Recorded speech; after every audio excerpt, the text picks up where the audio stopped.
खबरों को देखेंगे विस्तार से। बात होगी दिल्ली की। दिल्ली के मयूर विहार फेज 2 स्थित संजय झील पार्क में स्थित 3 प्राचीन मंदिरों को तोड़ने के लिए प्रशासन भारी पुलिस बल और सीआरपीएफ के जवानों के साथ पहुंचा था, लेकिन स्थानीय हिंदुओं ने इस कार्रवाई का विरोध किया।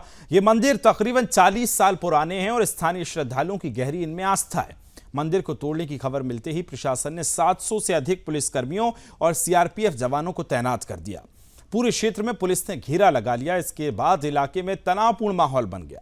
आक्रोशित हिंदू संगठनों और श्रद्धालुओं ने सवाल उठाया कि मंदिर से मात्र 30 मीटर की दूरी पर एक मस्जिद भी स्थित है, लेकिन प्रशासन का बुलडोजर केवल मंदिरों को तोड़ने के लिए ही क्यों चल रहा है, ये बड़ा सवाल खड़ा किया। श्रद्धालुओं ने इसे धार्मिक भेदभाव बताते हुए प्रशासन की मंशा पर भी सवाल उठाए।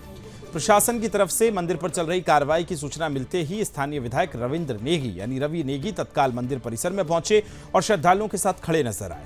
इधर मौके पर सुदर्शन न्यूज की टीम पहुंचते ही सनातनियों में नई ऊर्जा का संचार हुआ। श्रद्धालुओं ने जय श्री राम के नारे लगाकर सुदर्शन न्यूज का स्वागत किया और मंदिर बचाने की उम्मीद जताई।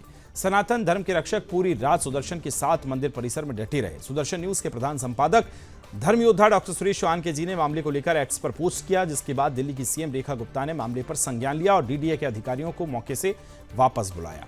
हिंदू संगठनों ने सुदर्शन न्यूज की भूमिका की सराहना करते हुए सुदर्शन ने हमेशा सनातन की रक्षा की है, ये भी उन्होंने कहा और उम्मीद भी जताई। श्रद्धालुओं ने सुदर्शन न्यूज का धन्यवाद करते हुए कहा कि मंदिर की रक्षा के इस संघर्ष में सुदर्शन ने हमेशा अग्रणी भूमिका निभाई है। तस्वीरें हमने आपको दिखाई। कल रात से ही सुदर्शन न्यूज की मुहिम चल रही थी। हम रात भर एक्टिव थे। हमारे प्रधान संपादक से लेकर पूरी टीम वहां मौके पर मौजूद थी। हमारे रिपोर्टर्स रात भर रहे। सुबह जब मंदिर को लेकर पुलिस हटा दी गई, उसके बाद आपने अन्य मीडिया को देखा होगा, लेकिन सिर्फ सुदर्शन मात्र एक ऐसा चैनल था जो पूरे रात भर उन हिंदुओं के साथ खड़ा रहा, उनकी हर एक गतिविधि पर नजर रखी, हर एक गतिविधि को सोशल मीडिया के माध्यम से आप तक पहुंचाया। और इसीलिए हम कह रहे हैं कि सिर्फ हमारा काम एक न्यूज कवरेज करना नहीं, बल्कि जिम्मेदारी उन लाखों हिंदुओं की है जिनका अमिट विश्वास सुदर्शन चैनल के ऊपर है।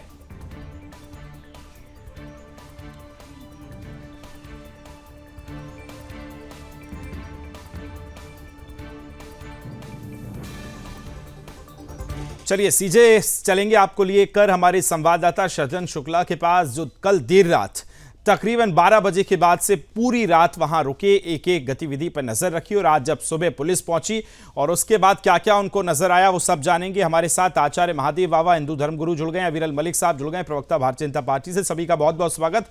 सबसे पहले शुरुआत सृजन आपके साथ कर रहा हूं। अब क्या स्थिति है वहां? मैं जानता हूं आप रात भर के जगह हैं, रात भर आपने वहां मुस्तैदी से अपना कार्य किया है, रिपोर्ट दिखाई है, और जरा बताइए किस तरह का नजारा था वहां? आप जब पहुंचे तब क्या हुआ और अल सुबह जब सूरज की पहली किरण निकली तब किस तरह से हालात बदले? सृजन।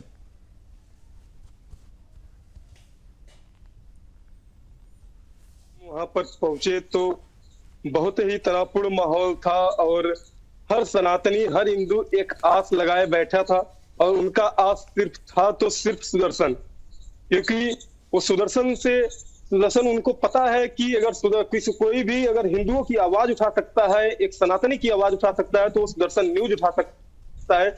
और लगातार हमारे साथ संपर्क में बने रहे। और देर रात जैसे ही हम पहुंचे कि उस प्रांगण के प्राचीन मंदिर के प्रांगण के अंदर पहुंचे ही नहीं थे कि जैसे ही जब सुदर्शन की टीम उनको दिखाई दी तो एक जोर का जयकारा, एक तेज ध्वनि सुनाई दी, जय श्री राम हर हर महादेव से वो प्राचीन मंदिर का प्रांगण पूरा गूंज उठा था। एक उन्हें उम्मीद जाग उठी थी, एक उनके अंदर जुनून, एक जज्बा आ गया था। उन्हें कहीं ना कहीं एक उम्मीद जग गई थी कि नहीं, अब हम इस मंदिर को शायद बचा सकते हैं।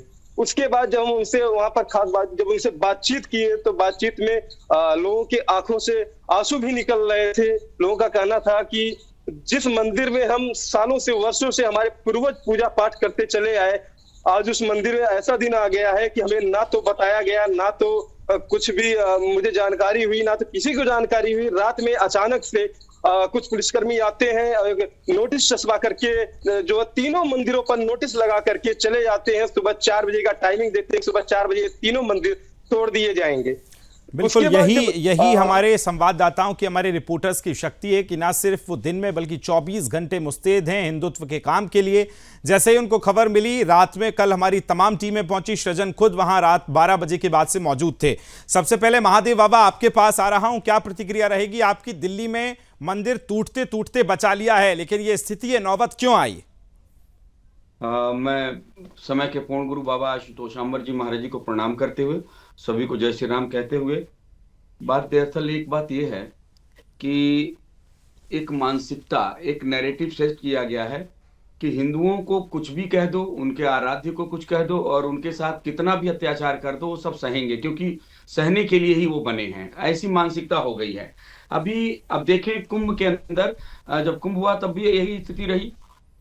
ऐसा विपक्षी दल का कोई नेता नहीं बचा जिसने कुंभ के ऊपर मतलब विरुद्ध बातें ना कही हों। किसी ने उसको नरक वाली बात कहा, किसी ने बकवास कहा, किसी ने गंदा पानी कहा, किसी ने गोबर कहा, मतलब तो ये मानसिकता है। और यही मानसिकता मंदिरों को तोड़ने, जब मंदिर बनते हैं, मंदिर आस्था का प्रतीक है, श्रद्धा का प्रतीक है। मंदिर से हिंदू सीखता है, बच्चे सीखते हैं, हिंदू मतलब पूजा करता है। ये लॉजिकल है। सनातन धर्म का जो कार्य है वो सब लॉजिकल है। हमारी जो नई पीढ़ियां हैं, जो युवा पीढ़ी है, वो कहाँ जाके सीखती है? मंदिर जाती है, पूजा पाठ करते हैं। फिर मैं मानता हूं कि ईश्वर अंदर है निराकार रूप में, लेकिन सगुण पूजा करके फिर निर्गुण पूजा की तरफ अपने अंतरात्मा में प्रवेश करते हैं और जानते हैं। और इस्लाम जिसको निराकार कहता है और उसके पश्चात कहता है कि भाई सगुण को कोई महत्व नहीं देता। लेकिन एक बात है, वो भूल जाते हैं कि जब तक आप सगुण को सम्मान नहीं देंगे तब तक आप निर्गुण निराकार को कैसे पाएंगे। तो किसी भी मंदिर का अपमान नहीं होना चाहिए, किसी भी देवी देवता का अपमान नहीं होना चाहिए। लेकिन जो अपमान करते हैं सनातन के विरुद्ध, मैं उनको मानता हूं, उनको एबीसीडी ही नहीं पता है, सनातन के पद चिन्हों के बारे में नहीं पता है। और आज सनातन पूरे भारत के अंदर एक हिंदू विरुद्ध, एक सनातन विरुद्ध एक मुहिम छिड़ी हुई है। और ऐसा चाहिए अब जागरूक होके किस पर आवाज उठाने मलिक की साहब, आपके आवश्यकता पास है। आ रहा हूं। कल धर्मयोद्धा सुरेश चौहान के जी ने एक ट्वीट किया और उस ट्वीट के कई मायने हैं। उन्होंने कहा कि नागपुर में एक तरफ दुकानें तोड़ी जा रही हैं, दिल्ली में मंदिर जो है वो गिराए जा रहे हैं। इसका बहुत कई मायनों में महत्व है। दोनों जगह आपकी सरकारें कैसे संभालेंगे? कल रात तो लाखों करोड़ों हिंदुओं ने वहां पर, देखिए सोशल मीडिया पर भी एक्टिवनेस दिखाई, वहां लोग पहुंचे, फील्ड पर लोग पहुंचे, तो ये मंदिर जो है ढहने से या गिराने से बचा लिया गया। लेकिन क्यों ये नौबत आई, क्या देखते हैं आप? जी नहीं, देखिए इसके लिए विशेष रूप से मैं सुदर्शन न्यूज टेलीविजन चैनल का, धर्मयोद्धा डॉक्टर सुरेश चवाणके जी का आभार व्यक्त करना चाहूंगा आपके करोड़ों दर्शकों के माध्यम से। और साथ ही साथ इस विषय को मैं स्पष्ट करना चाहूंगा कि किसी भी प्रकार से जिहादियों की साजिशों को कामयाब नहीं होने दिया जाएगा, यह हमारा स्पष्ट मानना है। और असंवैधानिक कार्य किसी प्रकार से नहीं होने दिया जाएगा, यह भारतीय जनता पार्टी का बिल्कुल स्पष्ट तौर पर मानना रहा है। और निश्चित रूप से इसी के आधार पर हम चलते हैं। और जहां तक विषय है मंदिर का, तो किसी प्रकार से मंदिर को टच नहीं करने दिया जाएगा, किसी प्रकार से मंदिर को नहीं तोड़ने दिया जाएगा। भारतीय जनता पार्टी की जहां जहां भी सरकार है, निश्चित रूप से वहां मंदिर सुरक्षित रहेंगे। और अगर इस प्रकार की कार्रवाई सामने आती है तो निश्चित रूप से जो भी लीगल एक्शन लिया जाना चाहिए, जो भी आवश्यक होगा, वो हमारी पार्टी, हमारी सरकार निश्चित रूप से करती है। लेकिन वहीं दूसरी ओर देखा जाना यह भी आवश्यक है कि पश्चिम बंगाल में किस प्रकार से हिंदुओं का अपमान होता है, मंदिरों को तोड़ने का कार्य होते हैं। साथ ही साथ जय श्री राम का नारा लगाना भी पश्चिम बंगाल की धरती पर दुभर हो चुका है। ममता बनर्जी को भी सामने आकर इसमें जवाब देना चाहिए। और उसके साथ साथ जहां तक विषय दिल्ली प्रदेश का और महाराष्ट्र प्रदेश का, तो निश्चित रूप से दोनों प्रदेशों के भीतर भारतीय जनता पार्टी की सरकार है, पूर्ण बहुमत की, प्रचंड बहुमत की हमारी सरकारें हैं। और निश्चित रूप से जिहादी मुक्त महाराष्ट्र का निर्माण होगा, जिहादी मुक्त दिल्ली का निर्माण होगा। और किसी प्रकार से जिहादियों को यहां पनपने नहीं दिया जाएगा, इनकी विचारधारा को यहां चलने नहीं दिया जाएगा, यह स्पष्ट रूप से भारतीय जनता पार्टी का मानना। सवाल ये भी है अभिनल मलिक साहब की, डीडीए ने कहा नोटिस दिया गया अचानक से रात में और सुबह कार्रवाई। इतनी तेज डीडीए काम क्यों कर रहा है, किस तरह से कर रहा है? और सवाल तो वो लाखों हिंदू सृजन ये भी पूछ रहे होंगे रात में कि जिस मंदिर पर नोटिस आपने चस्पा किया गया उसको अवैध बताकर, तो उसके जस्ट 300 मीटर बाद एक मस्जिद है, उसके ठीक बगल में एकड़ों का, मतलब 4-5 एकड़ का वो कब्रिस्तान बना है, तो क्या वो अवैध नहीं है? और अगर है तो फिर कार्रवाई मंदिर से ही शुरू करके एक नजीर आप क्यों पेश करना चाह रहे हैं मलिक साहब? बिल्कुल नहीं देखिए, हिंदुओं का किसी प्रकार से यहाँ विरोध नहीं होने दिया जाएगा, किसी प्रकार से मंदिरों को नहीं तोड़ने दिया जाएगा। ये हिंदू स्थान है और हिंदुस्तान में किसी प्रकार से मंदिर को ध्वस्त करना, मंदिर को तोड़ना, मंदिर को तोड़ने की साजिश रचना, ये किसी प्रकार से कामयाब नहीं होगा। और उसके साथ साथ जहां तक विषय आपने कहा मस्जिद, तो निश्चित रूप से उस मस्जिद को भी देखा जाना चाहिए और उसके साथ साथ इस प्रकार की जो एक्टिविटी सामने आई है, इस पे लीगल एक्शन जो भी आवश्यक होगा वो हमारी पार्टी, हमारी सरकार लेगी और जो भी नेसेसरी एक्शन होगा वो लिया जाएगा शासन के द्वारा। इसमें कोई दो राय नहीं है, कोई दो मत नहीं है। और उसके साथ साथ जहां तक विषय है दिल्ली प्रदेश की कानून व्यवस्था का, तो किसी प्रकार से दिल्ली प्रदेश की कानून व्यवस्था को नहीं बिगड़ने दिया जाएगा। जिस प्रकार से पूर्व में आम आदमी पार्टी की सरकार थी, उसके एक पार्षद ताहिर हुसैन के द्वारा दिल्ली प्रदेश को किस प्रकार से जलाने की साजिश रची गई थी, तो इस प्रकार की कार्रवाइयां अभी दिल्ली प्रदेश में संभव नहीं है। जहां जहां भारतीय जनता पार्टी की सरकारें हैं वहां संभव नहीं है और निश्चित रूप से लॉ एंड ऑर्डर हमारी प्रायोरिटी पर लौट रहा हूं आपके पास। शाहजहां, जरा ये निश्चित रूप से बताइए रहेगा। कि ये जो मैंने सवाल किया कि भाई मस्जिद भी बगल में है, कब्रिस्तान है, क्या वो अवैध नहीं है, उस पर वहां के लोग रात में क्या कह रहे थे, आपकी क्या बातचीत हो पाई है शाहजहां उनसे, ये भी बताइए। जी बिल्कुल, जो हम लोगों से बातचीत किए कि आखिर क्यों डीडीए ने केवल मंदिर को ही जो है नोटिस भेजा, क्यों जो 30 मीटर की मात्र दूरी पर एक कब्रिस्तान बना हुआ, एक मस्जिद बना हुआ है और उस मस्जिद में पास जो है अब कब्रिस्तान भी बना करके और जो है डीडीए के जमीन को गिरने का प्रयास किया जा रहा है।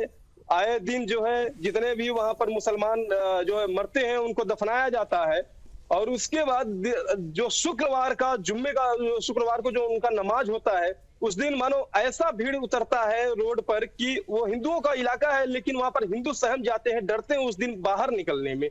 उन लोगों का यही कहना है कि अभी तक हमें ये नहीं समझ में आया है कि बिना किसी जानकारी के, बिना कुछ बताए रात में अचानक से 9 बजे आते हैं, नोटिस चस्पा करते हैं और सुबह 4 बजे का टाइमिंग देकर चले जाते हैं और 4 बजे से पहले हम पहुंचे 12 बजे करीब। उसके बाद प्रशासन की पुलिस, दिल्ली पुलिस और पैरामिलिट्री फोर्स और सीआरपीएफ के इतने जवान वहां पर मौजूद हो गए कि शायद वहां पर अगर देखा जाए तो हजारों की संख्या में, तादाद में उनकी संख्या बढ़ती जा रही थी। जैसे लग रहा था कि किसी आतंकवादी के अड्डे को, किसी आतंकवादी के ठिकाने को जो है छापा मारने के लिए आए हैं, पूरे इलाके को छावनी में तब्दील कर दिया गया था। लेकिन जब हमने हिंदू संगठनों से यह सवाल किया कि आखिर यहाँ पर ऐसा क्यों हुआ, उन्होंने कहा कि अभी इस बारे में, इस मामले में कोई जानकारी नहीं मिल पाई है, ना ही वो जानकारी कुछ दे रहे हैं। डीडीए से जब सवाल भी किया गया कि आपने उस मस्जिद पर क्यों नहीं कोई एक्शन लिया, उनको क्यों नहीं नोटिस भेजा, कितना प्राचीन मंदिर ये है, आपने यहाँ पर नोटिस भेज दिया। बिल्कुल, इन तमाम चीजों पे तो जांच होना ही चाहिए। महादेव बाबा, सवाल ये भी है कि एक तरफ हमने देखा कि बांग्लादेश में जो अल्पसंख्यक हिंदुओं के साथ हुआ, उनके मंदिरों के साथ हुआ, चलिए वो मजबूर थे वहां की सरकारों पर, वहां के लोगों पर, लेकिन अगर दिल्ली, राष्ट्रीय राजधानी जैसी जगह में, दिल्ली में अगर हिंदुओं को अपने मंदिर बचाने के लिए रात भर वहां बैठना पड़े, हनुमान चालीसा करना पड़े, तो क्या इतना सॉफ्ट टारगेट हो गया हिंदू? बात दरअसल है कि यह सचमुच बहुत ही शॉकिंग न्यूज है और चूंकि अभी समस्त हिंदुओं ने मिलकर और बीजेपी पर विश्वास जताया है और वोट दिया है, और मैं किसी को एलिगेट नहीं कर रहा हूं लेकिन परिस्थितियां यही बता रही हैं। लेकिन यह भी एक बात है कि केजरीवाल ने जो परिस्थितियां पैदा कर दी थी, अब उस परिस्थितियों के कारण वो ये सारा कुछ हुआ है और मुझे पूरा भरोसा है रेखा गुप्ता जी पर और उनके कार्यशैली पर, क्योंकि जब तक व्यक्ति कार्य ना करे तो उस पर प्रश्न चिन्ह नहीं लगाना चाहिए और उनके कार्यों को मैंने अब तक जो देखा है बहुत सकारात्मक रहा है, आशा है। लेकिन ये जो चीजें बहुत शॉकिंग है और ये सब केजरीवाल का जो 5-10 साल से जो प्रपंच फैलाया गया था उसका दंश हिंदू हो गिरा है। मैं ये देख रहा हूं कि अभी सबका मन बढ़ा है और मैं भारतीय जनता पार्टी से और रेखा गुप्ता जी से, वहां के सीएम से निवेदन करना चाहता हूं कि कम से कम इन जो जिहादी मानसिकता के लोग हैं और जो उपद्रव खड़ा करते हैं इस प्रकार से कि रातों रात इतने सारे लोग इकट्ठे होकर इसमें पैसे की बर्बादी, समय की बर्बादी और देश की इतनी बड़ी संख्या में प्रशासन के लोग हैं और परेशान हो रहे हैं, तो ये एक कड़ा लॉ एंड ऑर्डर रखें और जिससे इन उपद्रवियों को अब बस में करना पड़ेगा। ठीक है, बांग्लादेशियों को, रोहिंग्याओं को, और जो अभी बताया गया है कि नागपुर हिंसा में बांग्लादेश के का व्यूज मिला है, उसमें सूत्र मिले हैं, तो ये पीछे कहीं ना कहीं जिहादी मानसिकता के कुछ लोग जो हमारे सरकारी तमाम पहलुओं पे जांच होनी चाहिए, क्योंकि ये एक महज छोटी मोटी घटनाएं नहीं बल्कि मुझे लगता है बड़ी साजिशों का हिस्सा हैं, जिसके परिणाम स्वरूप अब कई चीज़ें सामने आ रही हैं, चाहे वो बांग्लादेश का कनेक्शन हो या कश्मीर मॉडल में हिंसा हुई हो। सृजन, अब ये बताइए बहुत जल्दी से, अभी विष्णु शंकर जैन जी का मुझे एक नोटिस मेरे साथ में है जो कह रहे हैं कि अब वो लड़ाई लड़ेंगे इसकी, तो आगे की क्या लड़ाई होगी? चलिए, रेखा गुप्ता जी का फोन पहुंच गया, अभी तो मंदिर नहीं टूटा, लेकिन आगे वैधानिक कार्रवाई क्या होगी अब इस पूरे मामले पर? जी बिल्कुल, अनिश्चितकालीन के लिए जो है उस कार्रवाई को रोक दिया गया है। और जैसे ही सुदर्शन न्यूज के प्रधान संपादक धर्म योद्धा श्री सुरेश चवाणके जी ने जो ट्वीट किया, उसको संज्ञान लेते हुए वहां के वर्तमान विधायक रविंद्र सिंह नेगी मौके पे देर रात पहुंचे और तब तक वो प्रयासरत रहे जब तक वहां से प्रशासन को हटा नहीं लिए। लगातार उनका मुख्यमंत्री रेखा गुप्ता जी का वार्तालाप होता रहा। लास्ट में बिना कामयाब हुए डीडीए को मजबूरन वहां से निकलना पड़ा, क्योंकि हर सनातनी वहां पर इकट्ठा हो गया था और विधायक से लेकर मुख्यमंत्री तक जो है वहां पर अपने बिल्कुल, चलिए, धन्यवाद है। हालांकि रात भर रविंदर नेगी जी संपर्क में रहे हैं और उन्होंने विश्वास दिलाया था कि ये कुछ नहीं होगा। उसके बाद अल सुबह रेखा गुप्ता जी ने भी संज्ञान लिया है। सभी का बहुत बहुत धन्यवाद। अविरल मलिक साहब आपका, सृजन आपका और महादेव बाबा जी समय निकालने के लिए। और सवाल यही है कि आज हिंदुओं ने जिस तरह की सक्रियता दिखाई है, इस दिखाने की मुझे लगता है कि शायद समय भी है कि आपकी जागरूकता ही आपके मंदिरों को और आपके आत्मविश्वास को भी बचा सकती है।